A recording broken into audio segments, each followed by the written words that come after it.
At my childhood home sale, my children said, "Take what you can carry." They forgot that I got a trump card. I was 76 years old the morning my children turned my entire life into an estate sale. I did not recognize my own house at first. Strangers walked through the hallways as if they were browsing a flea market, opening drawers I had closed only last night, touching picture frames that had held my memories for decades, whispering about what they could flip online for profit. I stood just inside the living room doorway, my hands clasped together, trying not to look like someone who no longer belonged. The house smelled of lemon polish and dust, Albert's favorite combination, and seeing it all laid out like merchandise made something inside my chest crumble.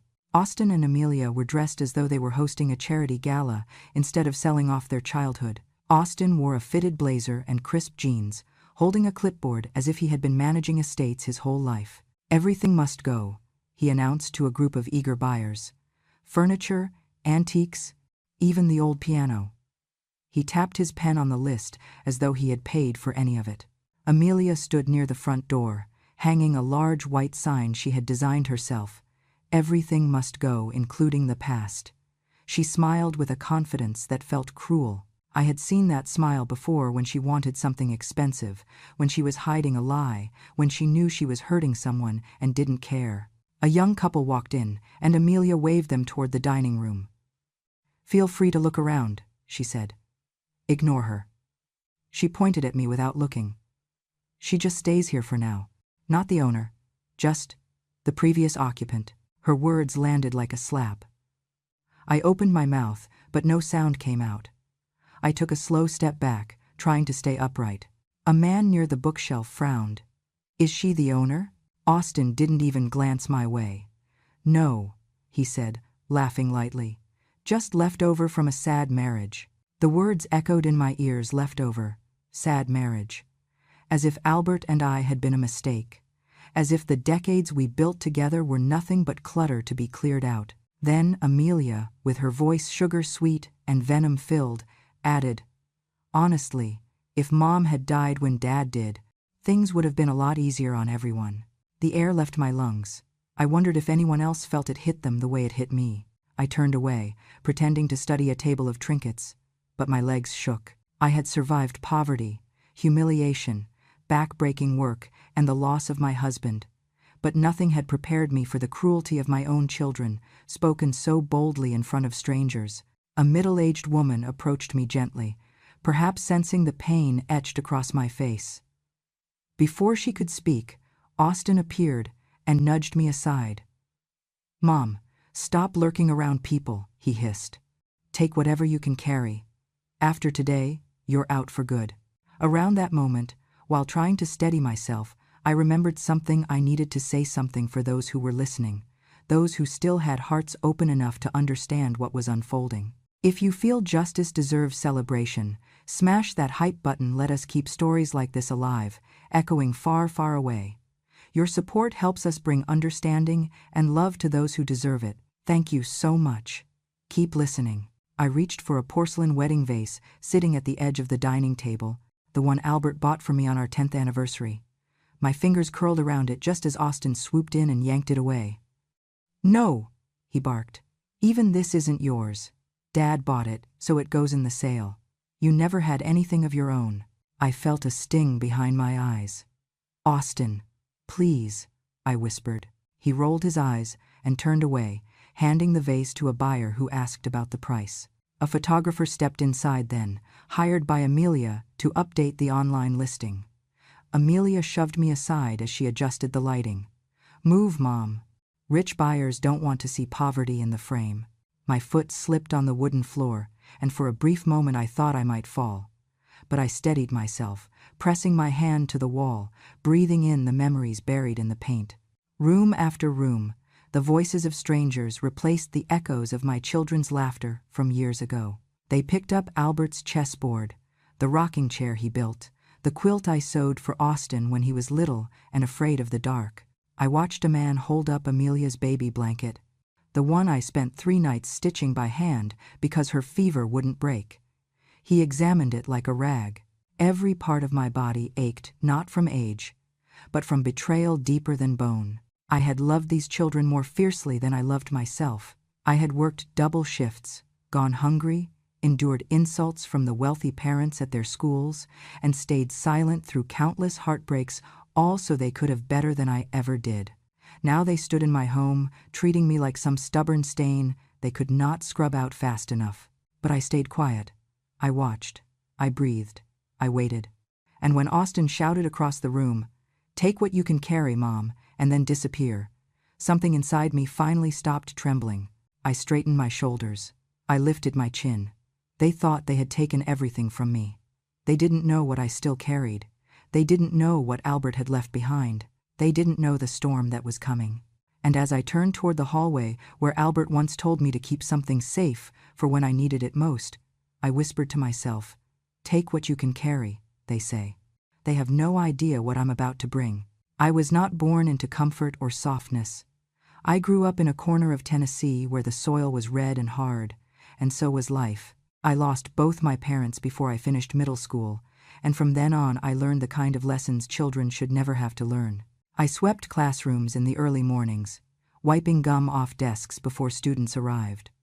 After school, I worked at a diner that smelled of burnt grease, scrubbing plates until my fingertips cracked. At night, I washed laundry for families wealthier than mine, folding dresses I could never afford and shirts ironed crisp enough to make me feel ashamed of my own wrinkled clothes. Poverty clung to me like a second skin, and no matter how hard I scrubbed, the world reminded me I did not belong anywhere that sparkled.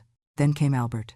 He was a history teacher with warm eyes and a calm voice, and he treated me like someone worth noticing at a time when no one else did. He grew up in a respectable middle-class family, the kind people nodded to at church and invited to Sunday dinners. When he first asked if he could walk me home, I thought he was joking.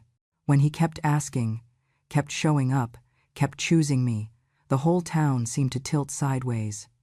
People whispered as we passed. "Albert could have chosen someone better," they said. "She's going to drag him down." He always smiled softly when he heard the comments, squeezing my hand a little tighter. "Let them talk," he told me. "I know what I'm choosing." But the whispers did not stop when we married. They just changed targets. By the time Austin and Amelia were old enough to understand words, those words were already hanging in the air around them. Other parents said things they thought children would forget. "Your daddy could have been principal if he'd married someone with more class," they'd whisper. Or, "He'd go farther if your mother didn't hold him back." Kids carry seeds like that without realizing it. They tuck them into their pockets, and eventually the seeds grow. At first, my children only looked confused when they heard those things. Confused, hurt, unsure. But over time, confusion hardened into belief. Belief hardened into resentment. And eventually, resentment hardened into something sharper and crueler. They began to look at their father like he was a victim, and at me like I was the anchor tied around his ankle. The irony was that all those years, Albert turned down promotions not because of me, but because he wanted to be home for the kids, wanted to coach their little league teams, wanted to be present. But he never corrected the rumors because he did not want to drag his family into petty gossip. Silence was his way of keeping peace, even when that silence cost me the respect of my own children. When Austin was 7, he broke his leg falling off his bike. The surgery cost more than we had in savings. Without hesitation, I sold my wedding ring, thin gold, nothing extravagant, but the only jewelry Albert ever bought me. I still remember the way the pawn shop owner looked at me when I placed it on the counter, as if I were handing over a part of my life. When Austin recovered, he never asked about the ring. When he got older, and he discovered I had once pawned it, he looked at me like I had committed a betrayal. "You ruin everything," he snapped. "If you weren't so poor, Dad wouldn't have had to marry down. We could have had a better life." I did not argue. I let him believe the worst. Maybe that was my mistake. Then came the offer that broke something sacred inside me. A wealthy businessman in town approached us when Austin was 10. He wanted to sponsor Austin, pay for private school, sports, even college someday. His only request was that I stay away from all ceremonies, events, or photos. "For the image," he told Albert privately. "People like her send the wrong message." I told Albert to decline. I could not let my son grow up with a benefactor who found my existence embarrassing. Austin did not know the full story then, but he found out later, and he never forgave me. "You ruined my future," he said. "You always think about your feelings first." Meanwhile, Amelia grew into a girl who loved appearances more than truth.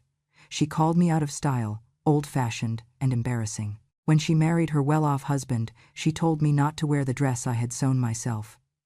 "It looks cheap," she said. "Don't make me look bad." Both my children hated the poverty I had climbed out of, yet neither had the discipline to stand on their own feet.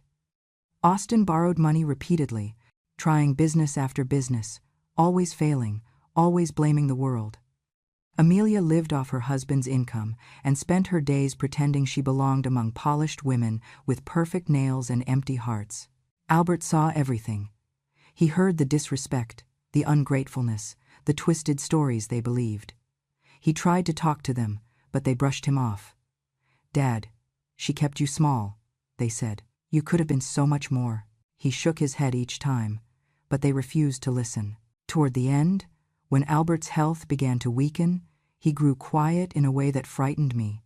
One evening he kissed my forehead and said, "I need to protect you, Chris. I need to leave something behind that tells the truth." I did not understand until much later what he meant, but he started installing small cameras around the house, nothing fancy, devices he once used at the school where he oversaw security. He said it was for safety, in case he collapsed while I was out, but sometimes I caught a certain sadness in his eyes, as if he was recording more than just the rooms. He never meant to punish our children. He meant to shield me from the storm he knew would come after he was gone. And he was right. The storm came. And it came wearing the faces of the two people I had loved most. Albert's heart began failing long before the doctors said the words out loud. I saw at first the way he pressed a hand against his chest when he stood up too quickly, the way his breath shortened when he climbed the stairs, the way his shoulders drooped after conversations with our children that used to bring him joy. I stayed by his side through every appointment. Every night he woke gasping. Every morning he tried to smile so I would not worry. I slept in a chair next to his hospital bed for weeks, washing his face with a warm cloth, feeding him soup he barely touched, whispering to him when the monitors beeped too loudly. Austin and Amelia came only when it was convenient, only when they could take photographs to show others how devoted they were. But outside those hospital walls, they told a different story. I overheard Austin once, near the elevator, telling a coworker, "Dad would still be alive if Mom didn't stress him out for decades." I heard Amelia tell her friends, "It was only a matter of time. Living with Mom kills joy." They rewrote history so easily, as if their father's gentleness had not been chipped away by their own coldness over the years. One night, when the machines hummed steadily and the fluorescent lights softened, Albert asked me to lean closer. His voice was thin, almost fading into the sterile air. "Christine," he whispered, "if one day you find yourself pushed out of this home, if our children turn on you, call my lawyer. He knows what to do."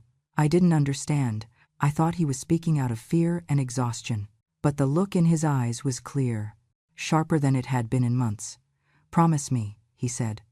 I nodded. I didn't grasp the weight of the promise then. I would later. After his funeral, I expected grief to bring my children closer, even if only for a moment. But grief only loosened whatever thin threads still held us together. The very next morning, while I was still wearing the black dress I had slept in, Austin walked into the kitchen and said, "We're selling the house." No hesitation, no preface, just a command. Amelia stood behind him, arms crossed, eyes cold. "It's the logical thing," she said. "Met alone in a 5-bedroom house? It's wasteful." She said wasteful like the word was dirty. I stared at them, unable to form words. This house was the place Albert and I had built together, piece by piece. It was where we raised our children, where he had painted the nursery walls himself, where he had carried me across the threshold on our wedding night with a grin so wide it made my cheeks hurt from smiling. But Austin and Amelia did not see memories. They saw a number they could divide. Austin had been drowning in debt for years, sinking every borrowed dollar into startups he barely understood. Every time he failed, he blamed bad luck, bad timing, bad partners, never himself. Amelia was newly divorced, humiliated after her husband left her for a colleague, and she needed money for lawyers, a new condo, and the kind of lifestyle she believed she deserved. Between the two of them, my home became nothing more than a lifeboat they intended to strip for wood. I told them quietly, "Your father wanted me to stay here. This is our home." Austin waved his hand dismissively. "Dad isn't here anymore," Amelia added. "You'll survive. You always do. But we need this now." That sentence stuck in my chest like a splinter. We need this now. My needs were irrelevant. My grief, unseen. My history, discarded. What I did not know was that Albert had prepared for this long before his heart gave out. Months before he died, he met privately with his lawyer, arranging a sealed will I never saw. In it, he left the house entirely to me for life, with conditions. Our children would inherit only if they respected my place in the home and provided care when I needed it. He recorded this on video, speaking calmly into the camera so there would be no doubt of his intent. He also sent the lawyer a USB drive containing footage from the quiet cameras he had hidden throughout the house, cameras that captured the years of contempt Austin and Amelia showed me when he wasn't around. He was not vengeful. He was protective. He knew our children better than I wanted to admit. But Austin and Amelia were not done. When I refused to sign the first set of sale papers they shoved in front of me, they changed tactics. They visited less. But when they did come by, it was only to criticize. "Mom, you forgot to turn off the stove," Austin said once, even though he was the one who had turned it on. "You're slipping." Amelia whispered to the neighbors that I was losing touch, that I should not be living alone, that they were looking into options.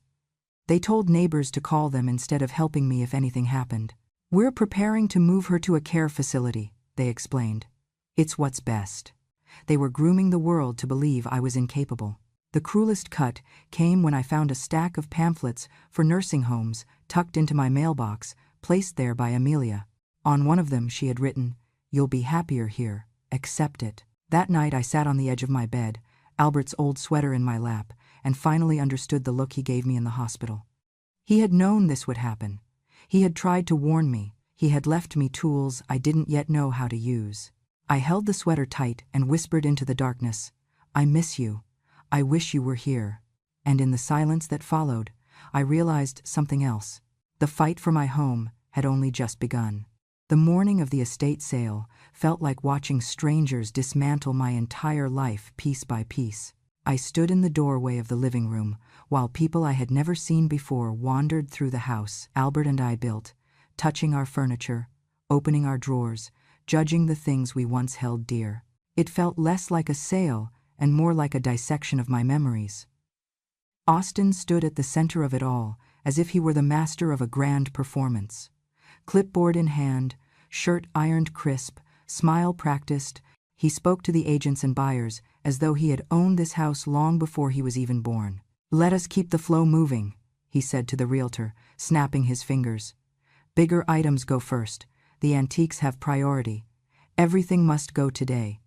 Everything, even the life I had poured into these walls." Amelia floated around the room in expensive heels, her hair perfectly styled, her lipstick flawless, acting like the hostess of a high-end open house instead of a daughter selling off her father's belongings. Whenever someone asked a question, she answered with a professional tone that held not a trace of the girl I raised. She had even pinned a badge to her blouse that said Miller Family Estate Representative, as though she were protecting a legacy rather than gutting it. A couple in their 60s stopped near the credenza and asked, "Where is the actual homeowner? Will she be here for questions?" Austin laughed, an easy, polished laugh he used when he wanted to charm people. "Oh, legally it is the family's property. My mother is just temporarily staying here. We are helping her transition." Transition. A gentle word for eviction. I felt myself shrink even further into the corner of the living room. But shrinking only made me more visible to Amelia. She turned and spotted me like a flaw in her staging. "Mom," she said sharply, "do not stand there. You make the house look cluttered." I opened my mouth, but she waved her hand as if brushing away a nuisance. "Go to the back. Please, you are distracting buyers." The more they stared, the harsher my children became. This was how insecurity behaved. It ate its own pride, and then its own blood. Austin clapped his hands loudly, calling the attention of everyone in the room. Okay, folks, special announcement. Whatever my mother wants to keep, she can take it now, as long as she can carry it. After today, she does not live here anymore. So pick fast, Mom, and do not take anything valuable. Someone gasped softly. Another muttered, "That is cruel." But Amelia doubled down, stepping toward me with a smile so thin it might have been carved with a blade. "Actually," she said, "take what you can carry and go die somewhere else. We are done with this drama." The words hit me square in the chest. For a moment, I felt my knees weaken. I was 73 years old, standing in the home I built with the only man I ever loved, listening to the two lives I brought into this world tell me to disappear. And something inside me, something quiet, something that had been beaten down for years, finally stopped shrinking. I straightened my back. I did not raise my voice. I did not argue. I simply turned and walked toward my bedroom with steady steps. My hands no longer trembled. My breath no longer broke, because I knew exactly what they had forgotten. Albert had left me something they did not know existed. I opened my dresser drawer, reached beneath the old linens, and pulled out the worn paper bag he had given me months before he died. He had pressed it into my hands the night before his heart gave out, whispering, "Open this when they try to take what is yours." My fingers closed around its weight, and for the first time since the sale began, the fear inside me grew quiet. They thought the house was their victory. They had no idea it was their undoing. When I stepped back into the living room, the noise of the estate sale thinned into a strange, uneasy hush. Buyers paused mid-conversation. The realtor lowered her clipboard. Even Austin and Amelia seemed stunned, as if I had returned from a place they believed I had no strength left to reach. I carried the worn paper bag Albert had given me, holding it against my chest the way one might hold something fragile and powerful at the same time. I walked straight to the center table, our old oak coffee table, the one Albert built with his own hands, and set the bag down gently. For the first time in years, I felt the room watching me instead of watching my children. I cleared my throat. "Before you continue selling my home," I said, "there is something I need to clarify." Amelia rolled her eyes so dramatically the movement nearly twisted her entire head. Austin crossed his arms, already annoyed. "Mom," he said, "this is not the time." But it was. It was the only time. My fingers moved slowly as I opened the bag. The first document I pulled out was a thin, crisp piece of paper that still carried the scent of the file it had lived in for decades. The deed. I unfolded it and placed it flat on the table. My name, printed in bold, black letters near the top, seemed to glow under the living room lights. Christine Miller, sole owner. The realtor leaned closer, squinting. Her eyebrows shot upward. "Wait, Mrs. Miller is the homeowner?" she asked, turning to Austin with genuine confusion. "All your paperwork lists you two as the decision-makers." Austin's face twitched, but he tried to recover. "That must be an old file," he said quickly. "My father intended to sign it over to us before he passed. This is a mistake. She does not understand legal documents."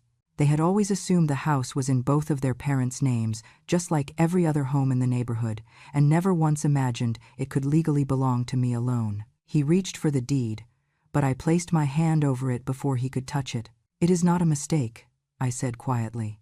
A ripple moved across the room, buyers whispering, exchanging looks, pulling out their phones. But I was not finished.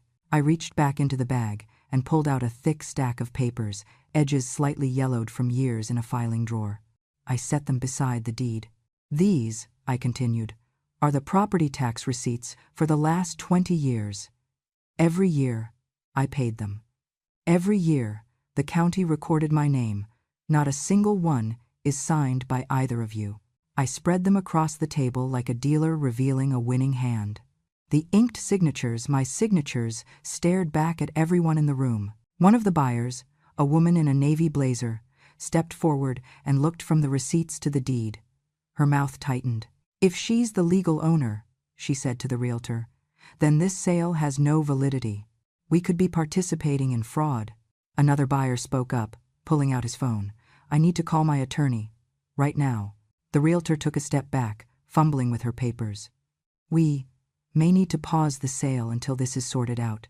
Austin's voice cracked as panic slipped through his polished facade. Mom, stop this. You are confused. These documents are old. You are not thinking clearly. He reached for my arm as if he meant to guide me away, but his touch was not gentle. It was possessive. I pulled my arm back. I am thinking more clearly than you have in your entire life. Amelia tried a different tactic. Tears.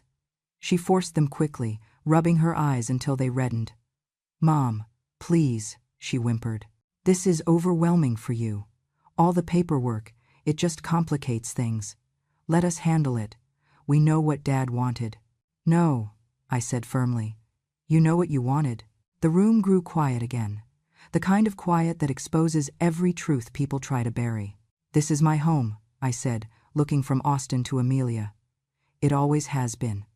Your father made sure of that. And you cannot sell what does not belong to you. Austin's face hardened, the charm draining out of him like water through a sieve. Give me the deed, Mom, he said, his voice low, dangerous. You do not know what you're doing. I lifted my chin. I know exactly what I am doing. I am stopping both of you from stealing the only thing your father wanted me to keep. The buyers had stopped browsing entirely. Some stood with crossed arms. Some whispered in clusters. A few glared openly at my children, disgust palpable on their faces. The realtor murmured to her assistant, "We might need to alert the authorities. This could be a legal issue." The humiliation my children had intended for me now curled back toward them like a thrown blade finding its owner. But I did not feel triumph yet, only steadiness. Resolve. The realtor cleared her throat nervously. We are suspending the estate sale until the legal owner confirms consent, which, from the looks of it, would be Mrs. Miller. Austin opened his mouth to protest when the doorbell rang. 3 slow, deliberate chimes. Every head turned. I felt a chill run through me, not fear, but recognition. As if the past had finally arrived on schedule, I walked to the door and opened it. Standing there, holding a briefcase and wearing the same steady expression he had the day Albert introduced us, was my husband's attorney. Mrs. Miller, he said with a respectful nod, I believe today is the day your husband prepared you for. And behind him, a small envelope, a USB drive, and a sealed copy of Albert's final will. My children had no idea that their nightmare had only just begun. The room tightened the moment Albert's attorney stepped inside. His presence cut through the chaos of the halted sale, through Austin's mutters and Amelia's panicked breathing, through the uneasy shuffling of buyers who no longer wished to be part of anything happening in my home. The attorney closed the door gently behind him, then turned to me with a look I had not seen since Albert was alive, steady, reassuring, purposeful. Mrs. Miller, he said softly, Albert asked me to come if this day ever arrived. A chill moved through me, not fear but recognition. My husband had seen this future long before I did. He carried a briefcase to the coffee table and set it beside the deed and tax receipts. Then he opened it, removed a laptop, and looked directly at Austin and Amelia. I believe you two know me, he said calmly. I handled your father's estate, his insurance, and his personal affairs for more than 20 years. Austin swallowed hard. Amelia wrapped her arms around herself. Albert had told me the cameras were for safety, but deep down I think he knew our children were becoming something he no longer recognized. He clicked open a folder labeled simply, "For Christine." Then he opened a video file. The room fell silent as the first frame appeared our dining room, recorded from the corner near the ceiling, just as Albert had said, time stamped from 2 years before his death. Austin was at the table, feet kicked up, drinking beer. Amelia sat across from him, scrolling through her phone. Austin's voice filled the room.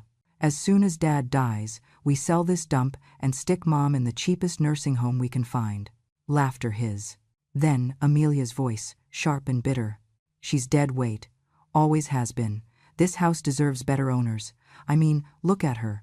She should be grateful we even keep her around. Laughter again. Cruel. Familiar. The buyers stopped moving altogether. Even the realtor froze. The attorney clicked again. A second clip loaded this time from the living room. Austin standing over me while I folded laundry. You are useless, Mom, he snapped. Pathetic. A parasite. Amelia chimed in from the couch. Seriously, why do you even bother pretending to be part of the family? Someone in the crowd whispered. My God. Another murmured, and they said she was the problem? The attorney closed the videos. For a long moment, the only sound in the room was Amelia's uneven, shallow breathing. Then he pulled out a thick, sealed envelope. This, he said, is your father's last will and testament, the final version, signed by 2 witnesses, stored with our firm.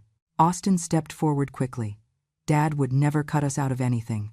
She made him do this. She manipulated him. The attorney raised a single eyebrow.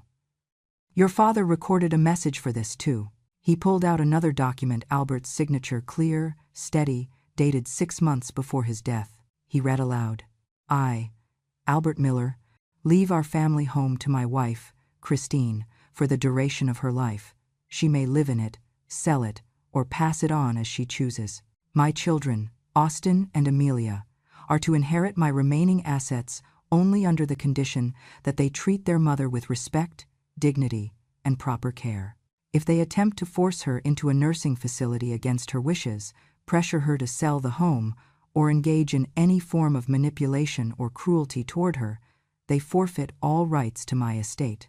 The room buzzed with shock, quiet, horrified shock. The attorney set the will on the table. Your father signed 3 copies. Here is the original. Here are the notarized duplicates. These were filed with the county courthouse months before his passing. Austin looked ready to leap across the table. No, no. He would not do that.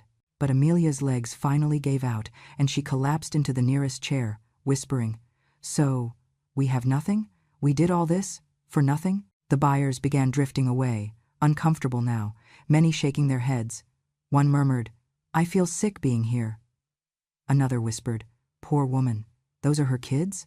The realtor gathered her materials silently, as if afraid to breathe too loudly. My children had always been the loudest ones in the room. But now, under the weight of truth, they were the ones shrinking. Austin pointed at me with a trembling hand. You planned this. You and the old man. The attorney cut him off. Your father planned this, because he knew you better than you knew yourselves.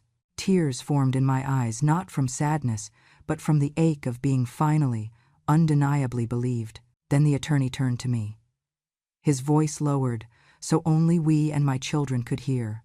Mrs. Miller, he said, before Albert passed. He left one more item for you. He said it should be revealed only if you felt it necessary. He removed a second envelope from his briefcase. Smaller, marked with my name in Albert's handwriting. Inside was a single sheet and a USB drive. He held it out carefully. Are you certain, he asked, that you want me to proceed with this last disclosure? Austin and Amelia stiffened. They sensed danger without knowing its shape. I looked at my children, the 2 people I brought into this world, the 2 people who had treated me as though I were disposable, and I felt a kind of clarity I had not felt in years. My lips trembled, but my voice stayed steady. Albert trusted me with the truth, I said. Open it. Their faces drained of color, because none of them were prepared for what was coming next. The attorney held the small sealed envelope between his fingers as though it weighed more than paper and ink could possibly weigh. Austin and Amelia stared at it like it was something radioactive, and in a way, it was.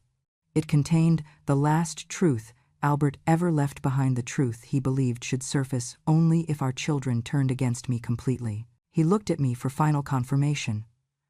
I nodded. He broke the seal. Inside was a simple folded sheet and the USB drive. He set the drive aside and opened the document. His expression softened, carrying a sorrow I had seen only at Albert's funeral. Mrs. Miller, he said quietly, Albert wrote that this truth would shake the family, but he wanted it revealed only if his children showed cruelty toward you. He hoped this moment would never come, but he prepared for it, just in case. Austin muttered under his breath, This is ridiculous. Amelia hugged herself tighter. The attorney turned the paper toward the light and began reading. This is a certified DNA report conducted at Albert's request, he said. It establishes biological relationships within the family. My heartbeat thudded painfully, because even though I had known the result for decades, the weight of hearing it aloud still hit me like a distant echo of old wounds. The report concludes, the attorney continued, that neither Austin nor Amelia is biologically related to Albert. A single breath fell across the room, sharp, stunned, disbelieving. Austin froze, eyes wide, mouth half open like his voice had abandoned him. Then he erupted. "That is a lie! You forged this! He was my father! He raised me!" Amelia staggered backward and gripped the edge of a chair, her face drained of color. "No," she whispered, eyes filling. "No. If he is not our father, then what are we? What are we supposed to be?" The attorney did not flinch. He handed them copies of the DNA report, the same ones Albert had signed off on years ago. They stared at the pages, but the words refused to rearrange themselves into something less painful. Austin crumpled his copy with trembling hands. "This is fraud. This is fake. My father would have told me." The attorney shook his head. "He chose not to tell you because he loved you. And he knew that knowing the truth too soon might harm you. He asked Christine to keep the past private so you could grow up without the shadow of something you had no control over." I felt Amelia's gaze cut through me like a knife, not hateful, but shattered. "Is this true?" she whispered. "All this time? You knew?" I swallowed hard. Yes, I knew. My voice wavered, not from guilt, but from the memory of how that truth was born. "You are not the children of the man who hurt me. You are the children Albert chose deliberately, lovingly, without hesitation." Their expressions splintered again, as if the words had only deepened the wound. The attorney cleared his throat. "Albert learned about the truth early in the marriage. He had suspicions and requested a private DNA test. But when the results came back, he did something extraordinary." He paused before continuing. "He did nothing. He did not leave. He did not blame Christine. He did not tell anyone. Instead, he raised Austin and Amelia as his own with complete devotion." Austin shook his head violently. "No, no, no. He would have wanted his real children, not his real children," the attorney interrupted gently, "were the ones he loved, and he loved you both, deeply. He provided for you. He protected you. He championed your accomplishments. The only condition he asked was that you show basic respect to the woman who survived the worst kind of suffering and still chose to bring you into this world." Amelia's knees gave out, and she collapsed onto the couch, sobbing quietly. Austin's face, red with anger moments before, now twisted into confusion and something closer to desperation. "So what does that make us?" he demanded, voice cracking. "If we are not his children, what are we now?" The attorney looked at him with a mixture of pity and disappointment.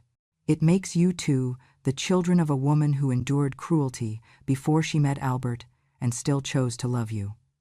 It makes you the children of a man who was noble enough to raise you without needing blood ties, and it makes you individuals responsible for the pain you inflicted on the very person who sacrificed the most for you."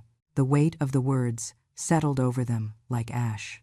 "And now," the attorney continued, "because you attempted to coerce your mother into a nursing home, lied about her mental state, and tried to sell her property behind her back, you forfeit any inheritance Albert left for you."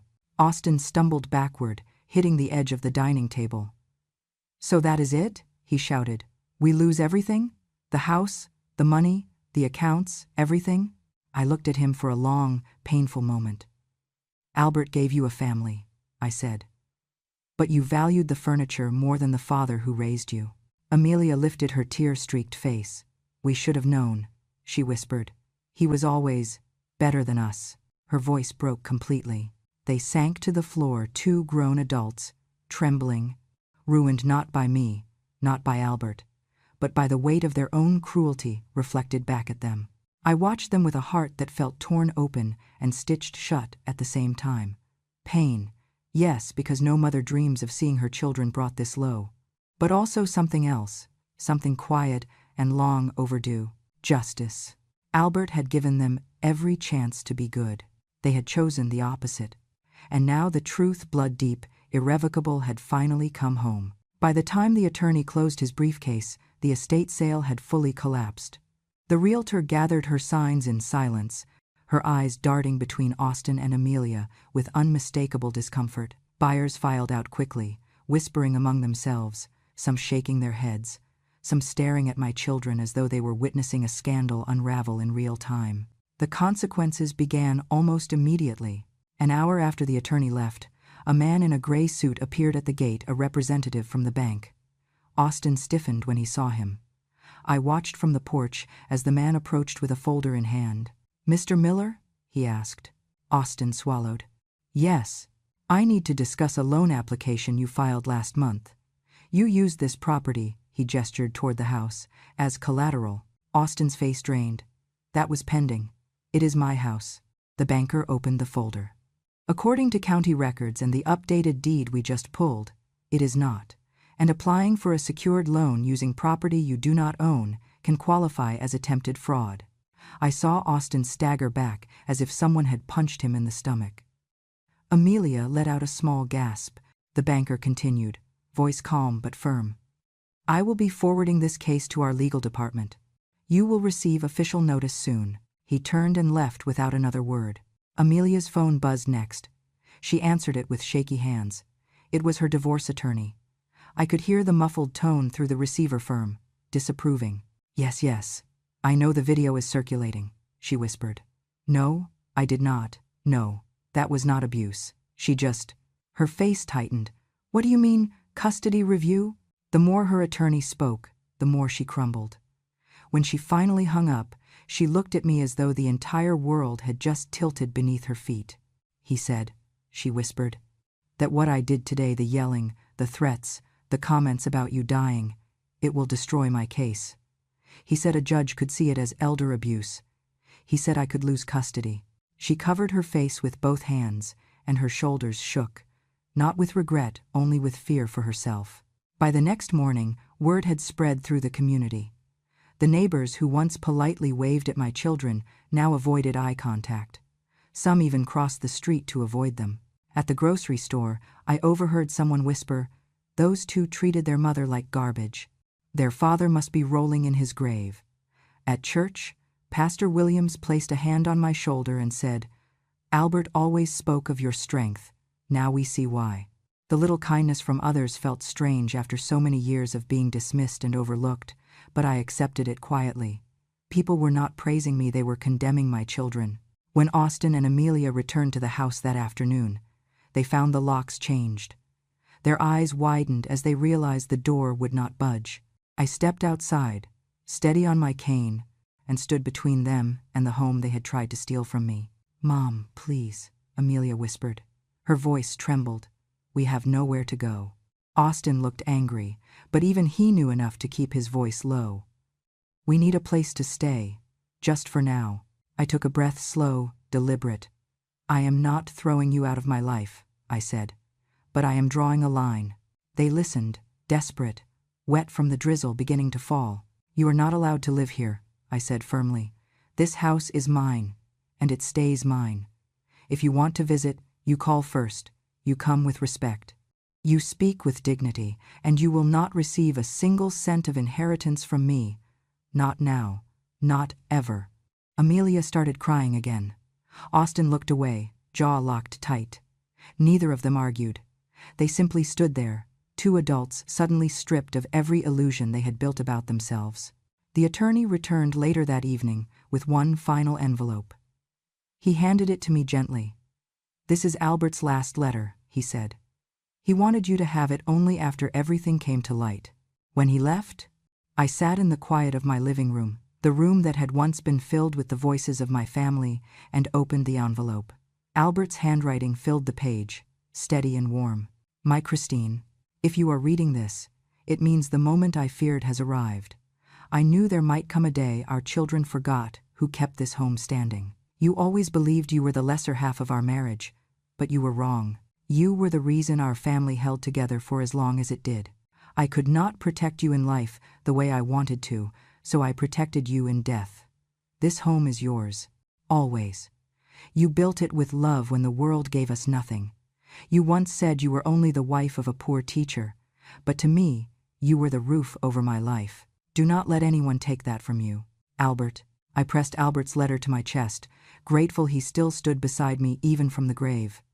Outside the gate, Austin and Amelia shivered in the rain, stripped of every ounce of arrogance, holding nothing at all. I closed the door, made tea, and looked at our wedding photo. They told me to take what I could carry. I carried the truth, and the truth carried everything else away. And that, my dear listeners, is the truth of what happened in that old Tennessee house. I once believed age made a person invisible, but life has a way of reminding us that even the quietest women carry storms in their pockets. I did not raise my voice. I did not fight with my fists. I simply held on to the truth, and the truth did the rest. If this story touched your heart, if it reminded you of your own strength, or if it made you whisper, "Finally, justice," then I am grateful you stayed with me until the end. These stories of grandmothers, of women who endured, of people who rebuilt themselves when the world tried to tear them down, deserve a place to be heard. So, if you want more true stories like this, stories of resilience, betrayal, redemption, and a love that refuses to die, go ahead and subscribe to Grandma True Stories. Your support keeps these stories alive and brings them to the next soul who needs to hear that they are not alone. Thank you for listening. This is Christine, and remember, the world may forget, but grandmothers never do.